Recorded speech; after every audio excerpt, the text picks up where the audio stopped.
Pero nos metemos nuevamente con la coyuntura local. Ya está aquí con nosotros Luis Seco para que hablemos de la economía y los movimientos que ha tenido en el día de hoy, Luis, después del resultado. Bienvenido. Muchas gracias por invitarme. Gracias a vos por estar acá. ¿Qué ves con respecto a lo que sucedió ya hoy en cuanto al dólar blue, los bonos, el riesgo país? Yo creo que en general se abrió, después de un resultado nuevamente sorpresivo, se abrió una suerte de compás de espera en el cual me parece que siguen prevaleciendo las mismas dudas e incertidumbres que antes, porque lamentablemente las coyunturas o las dinámicas de crisis no reconocen o no se dan cuenta de que hay un cronograma electoral, digamos. El balance del Banco Central está quebrado, el fisco está quebrado. Yo recién escuchaba hablar de los límites que se rompieron durante la campaña.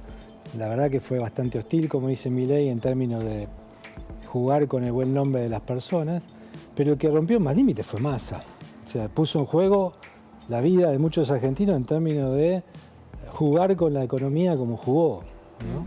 O sea, la verdad que, digamos, a mí me cuesta ver cómo se sale de esta en un contexto en el cual veníamos muy complicados y los últimos, yo diría, 4 semanas han sido tremendas. Casi incendiarias, dicen sí, algunos, por un componente, esta emisión de casi 3 billones de pesos, ¿verdad? Un componente ignífugo que la vamos a pagar todos los argentinos y la pagan mucho más aquellos que están más débiles en materia de ingresos y de bienestar en general. Entonces, y que curiosamente son los que más acompañaron a Massa.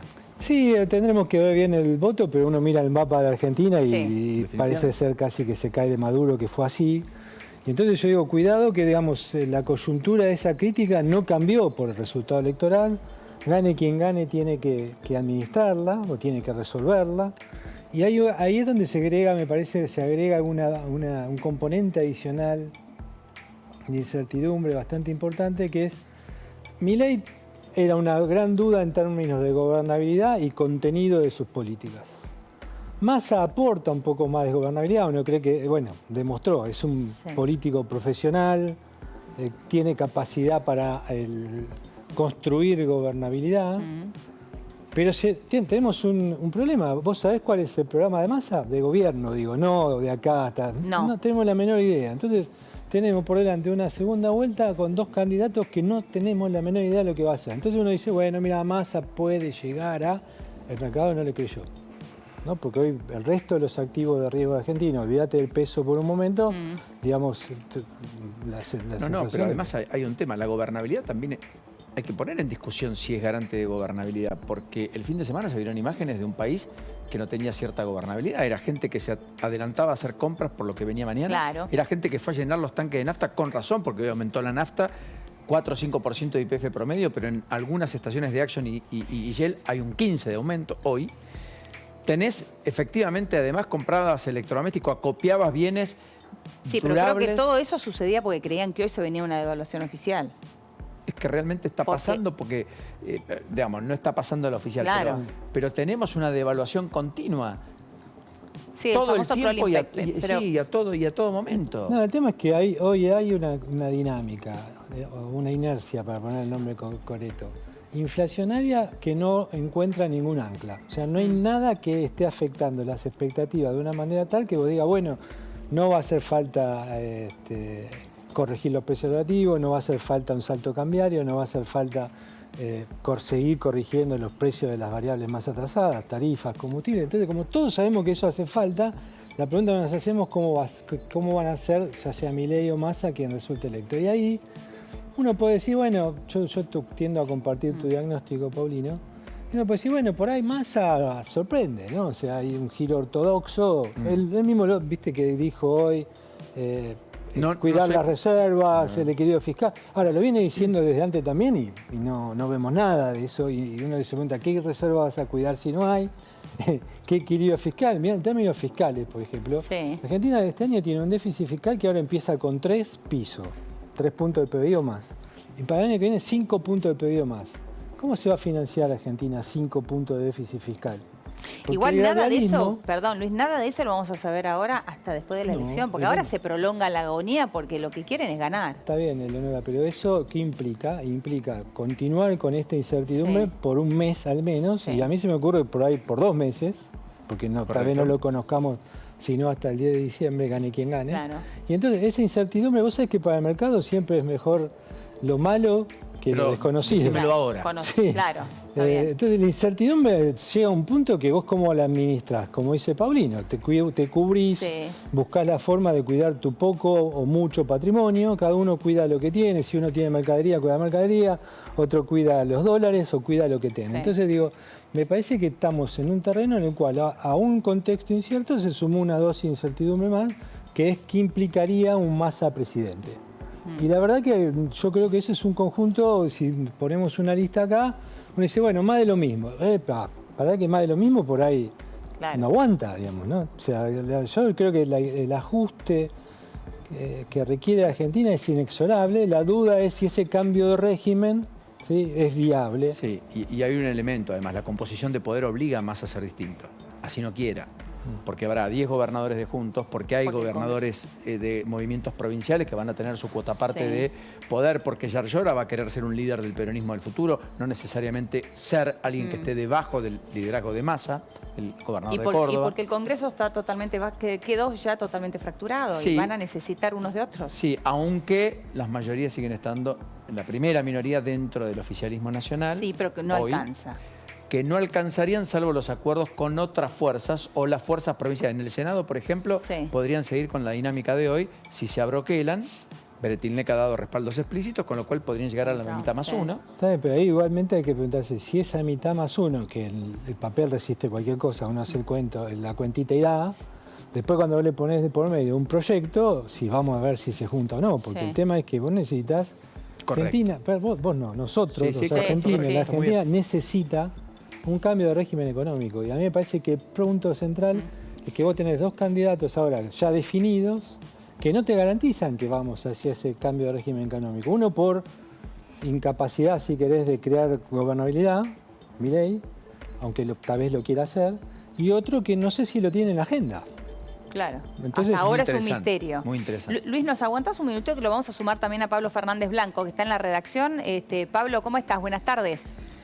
¿Cómo estás, Eleonora? ¿Qué decís? También para Paulino, también para Luis. ¿Cómo andan? Bien, muy bien. Bueno, no sé si venías escuchando la charla, Pablo, pero nos interesaría escuchar tu visión también con respecto a, bueno, lo que se viene de acá en adelante con este nuevo resultado electoral.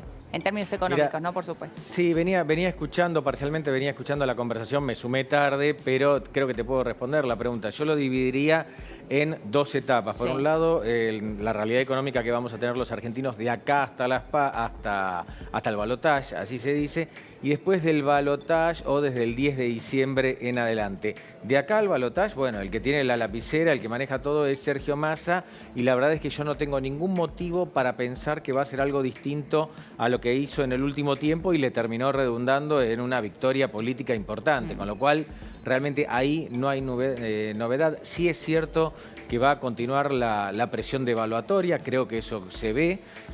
Creo que sí va a continuar el clima adverso en la economía. No nos olvidemos que a veces, viste, yo escucho algunos diagnósticos, Eleonora, también Paulino, que con este exitismo que rodea al masismo, al peronismo, incluso al kirchnerismo en términos electorales, se tapa lo malo que está la economía. No, la economía hoy sigue estando tan mal como estaba el viernes.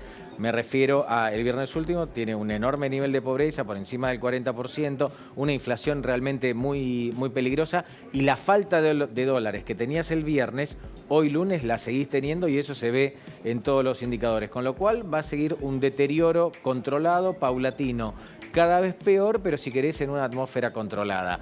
Después hay que ver qué ocurre a partir del 10 de diciembre. Por ejemplo, hay que resolver quién va a ser el presidente. En el hipotético caso de que sea Massa, yo tiendo a creer que va a hacer algo, por un lado parecido a lo que hizo hasta ahora y por otro lado diferente. Es importante que la atmósfera controlada, que Pablo describe, muy bien describe, es una atmósfera controlada en los límites del control que concebimos hasta acá de Massa. Quiero decir, el control es que Massa asumió en agosto del año pasado con un dólar de 300 y hoy está en 1100. El control es que estaba con una inflación corriendo al 7 y hoy tenemos una inflación corriendo al 12, 14. El control es que no hay explosión, lo que hay es degradación persistente y permanente de todas y cada una de las variables. Massa dirá, tuve la peor sequía del mundo, me quitaron 17.000 millones de dólares, sin eso cualquiera hubiera tenido lo mismo. Sí, sí, está bien. Pero este es el contexto. Entonces, me quedo lo de Luis. Luis dice, el mercado entre lo malo y lo desconocido prefiere lo malo. Bueno, hay vastos sectores en la Argentina, dan los focus group eso, los primeros que se hicieron anoche, entre lo malo y lo desconocido prefirieron lo malo. Y dice, sí, yo te entiendo todo, pero ¿sabes qué? Esto lo voto porque lo conozco, porque lo otro sé no lo sé. Hacia dónde puede ir, por más que no me guste. Correcto. Fuerte. Bueno, Paulino, y también en Leonora, es interesante lo que decís, Paulino, porque, atención, el mercado hoy reaccionó de mala manera. Quizás nosotros nos dejamos llevar por el precio que más nos interesa, que es el precio del dólar, que hoy tuvo un comportamiento particular, pongámoslo en estos términos, porque no sabemos cuál era el precio del dólar blue, el dólar libre, a fines de la semana pasada, porque estaba totalmente cooptado. Ahora, si vos vas a ver qué pasa con los bonos, hoy los bonos tienen precio de default prácticamente, o te diría que tienen precio de default, con lo cual el que tiene deuda argentina está descontando que no le van a pagar, que se va a reprogramar esa deuda. Eso también es lo que piensa el mercado. El mercado se quedó muy golpeado, Wall Street se quedó muy golpeado, lo retrataba nuestro compañero allí en Washington, Rafa Matus Ruiz. Se quedó golpeado porque la expectativa era la posibilidad de que Patricia Bullrich eventualmente llegara al balotaje. Le parecía a los dueños del dinero, pongámoslo en estos términos, la opción más razonable. Esa opción quedó en el camino, hoy tenés un desplome importante de bonos, con lo cual te muestra que, más allá del triunfo del oficialismo, la economía argentina está andando muy mal. Es así. Gracias, Pablo. Enorme placer, como siempre. A ustedes. Gracias, Pablo. Antes de la pausa, lo escuchaba atentamente, lo escuchábamos. Y Luis hacía con la cabeza, asentía. Y por otro lado decía, no, pará. ¿Qué aportamos, Luis? No, yo creo que el resultado electoral, de alguna manera, en la lectura de un inversor extranjero, no te digo necesariamente de todos los argentinos, pero sí de alguien que puede sacarse, que no tiene nunca traje de ciudadano puesto, ¿sí? Sino que puede ser frío en el análisis, es como que nos condenamos a la irrelevancia, ¿no? O sea, de alguna manera el voto es decir, y bueno, la verdad que los argentinos quieren flan. Volviste con el plan. Nos habíamos olvidado lo que mirá. Sí, casero. Y digo que los argentinos, vamos, si querés me incluyo, pero sí, está bien. Queremos flan. O sea, esta idea de decir, y bueno, mirá, la magia, la cosa esta, las malas decisiones no tienen costo, pero los costos no los pagamos. Claro, la corrupción podemos postergar para siempre la cosa. Ahora, yo quiero hacer mucho hincapié en una cuestión que es central. Porque uno puede decir, ¿hasta cuánto aguanta el postergar las cosas? Sí. ¿No? Claro. Ahora, para postergar vos necesitas un mínimo de crédito, un mínimo de financiamiento, si no, no hay margen para el gradualismo. Las cosas, no es que uno dice, bueno, pateo y espero. No, vos tenés que financiar. Lo que estamos viendo es que todo el mundo sabemos, como no hay crédito, se va a financiar con el Banco Central. Y ese Banco Central, como te decía antes, está hecho percha, está roto. No hay Banco Central en Argentina. Entonces, dice, bueno, entonces, ¿cómo vas a financiar si querés ir despacio? Y la verdad que no sé, entonces empieza a decir, bueno, con inflación, porque vas a seguir usando el balance del Banco Central, una tasa, como bien describís vos, cada vez más alta. Y lo que sabemos los economistas, a veces nos cuesta poner un número y una fecha, pero nosotros sabemos que cuando empieza a generalizarse la idea o la creencia de que esto se arregla con una tasa de inflación más alta, empieza a surgir ahí un fantasmita, que decir, bueno, entonces querés licuar, porque como no podés hacer el ajuste, le vas a la licuación. Ahora, hoy Argentina tiene un montón de gastos que están indexados, la deuda está indexada, o sea que se licúa a tasas cada vez más altas, si es que querés licuar. Y me parece que ahí está el riesgo de decir, bueno, no hago nada, especulo, veo si llego, Massa me ofrece gobernabilidad que el resto no me ofrece, entonces esto no explota. Ahora, la economía no se arregla solo con política. La economía necesita de medidas económicas sanas, concretas, y no jugando al fleje como juega Pero la economía también necesita de la política. Sí, pero a mí me parece que hay una cuestión central que el experimento Massa lo refleja bastante bien, más allá del éxito inmediato en términos electorales, y ahí está el problema. Claro. Es que no hay viabilidad política sin viabilidad económica. Tarde o temprano, si vos no usás la política, la gobernabilidad, los votos, para resolver los problemas económicos, esa gobernabilidad se te licúa entre las manos rápidamente. Entonces me parece el ejemplo Cristina Kirchner en su momento, el ejemplo Massa, incluso el ejemplo de Alberto Fernández. Pero muchos dirán también, eso, ¿no? Luis, perdón, muchos dirán ahora esto que decís, no hay viabilidad política sin viabilidad económica. Y tenemos al ministro de Economía con 140% de inflación, 40% de pobreza, $1 a 1.100, que acaba de ganar una elección. Bueno, y por está eso te digo, primero. para ganar elecciones alcanza con el flan. Ahora, para gobernar, no. Luis, gracias como siempre. Gracias. Enorme placer. Hacemos la pausa muy Dale. rápido. Muchas novedades judiciales para, después de la pausa, vinculadas a el que no votó, el que no reapareció, el que no habló. Pero el cuyo Delfín ganó. jurisdicción le fue Cuyo muy bien.